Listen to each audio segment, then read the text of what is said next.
Want to know how to use skills or hero skills at the right time in battles in King's Road? Well, no worries. In Game of Thrones King's Road, using skills is pretty important. So in this video, I'm going to explain you how you can use it efficiently and in a proper way so that it is effective. So using hero skills correctly can decide whether you win or lose a battle. Instead of activating skills immediately, make sure to wait for the right moment. Waiting for the right moment, use damage skills when enemy are grouped or vulnerable. Doing that does more damage and might also make you win a battle. Save defensive or healing skills for critical moments, not at full health. Watch enemy patterns and react instead of rushing.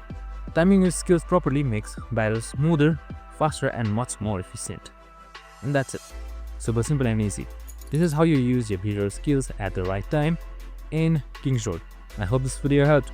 If it did, make sure to like, subscribe and tune in with us for more of these videos. See you on the next one.